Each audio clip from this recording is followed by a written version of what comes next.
बिस्मिल्लाहिर्रहमानिर्रहीम। अस्सलामुअलैकुम प्यारे नाजरीन, आज इस वीडियो में हम आपको जो अमल बताएंगे ये अमल सूरत कौसर का ये ख़ास अमल है।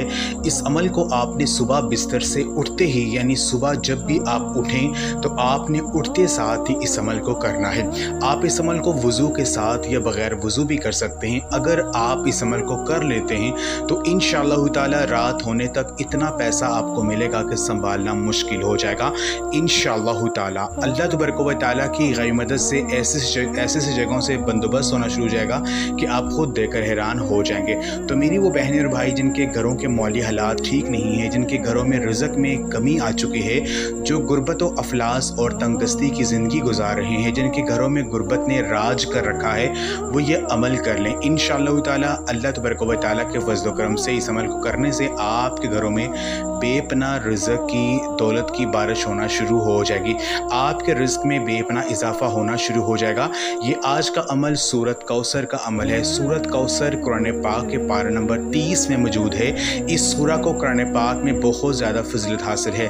सूरह कौसर आप सल्लम पर उस वक़्त नाज़िल हुई जब कफ़ार मक्का ने नबी पाक सल्लम को अबतर कहना शुरू कर दिया और हजूर नबी पाक सल्लम बहुत ज़्यादा परेशान हुए। तब सूरह कौसर का नज़ूल हुआ। हज़रत अनस रज़ियल्लाहु तआला अन्हु से रवायत है कि नबी करीम सल्लल्लाहु अलैहि वसल्लम ने फरमाया, सूरत अल कौसर मेरे रब की तरफ से मुझ पर नाजिल की गई है और ये मेरे लिए सबसे ज़्यादा महबूब सूरत है।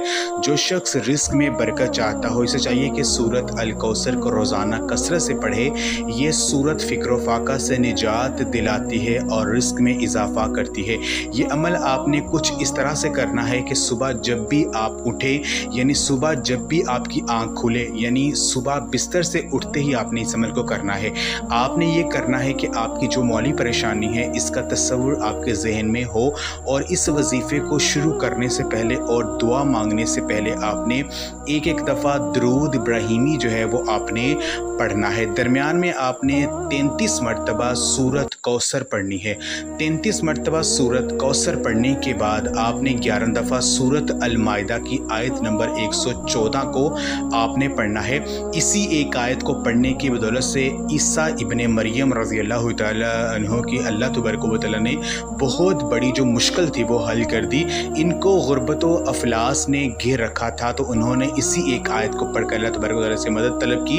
यानी इन्होंने अर्ज़ किया, ए अल्लाह, ए हमारे रब, हम पर आसमान से ख्वाने नेमत नाज़िल फरमा दे कि इसके उतरने का दिन हमारे लिए ईद हो जाए और हमारे अगलों के लिए भी और हमारे पिछलों के लिए भी, और वो ख्वान तेरी तरफ से निशानी हो और हमें रिज़्क़ अता कर और तू सबसे बेहतर रिज़्क़ देने वाला है। तो इसी एक आयत को पढ़ने की बदौलत से अल्लाह तबारक व तआला ने अपनी गैबी मदद से इनको बेपनाह रिज़्क़ से नवाज दिया और अपने हाथ आपने बुलंद करने हैं और आपकी जो नज़रें हैं वो आसमान की तरफ होनी चाहिए। तो जब आपने सूरत अल माइदा की आयत नंबर 114 को जब आपने 11 दफ़ा पढ़ लेना है, अव्वल और आखिर एक दफ़ा दरूद इब्राहिमी पढ़कर, तो दिल में अल्लाह तबारक व तआला से आजिज़ी से इसके साथ आप पे दुआ करें और अल्लाह पाक से अपनी मौली परेशानी का जो है वो अर्ज़ करें। तो इंशाअल्लाह ताला इस अमल को करने की बदौलत से और रात होने तक आपके घरों में बेपनाह रिज़्क़ की जो बारिश है वो होती रहेगी और घर से रिज़्क़ की जो भी कमी है वो ख़त्म हो जाएगी और आपके घरों में रिज़्क़ का जो मसला है वो हल हो जाएगा। तो ये आज का अमल आप लाजमी करें और इस वीडियो को सदका जारिया के तौर पर लाजमी शेयर भी करें। जज़ाकल्लाह।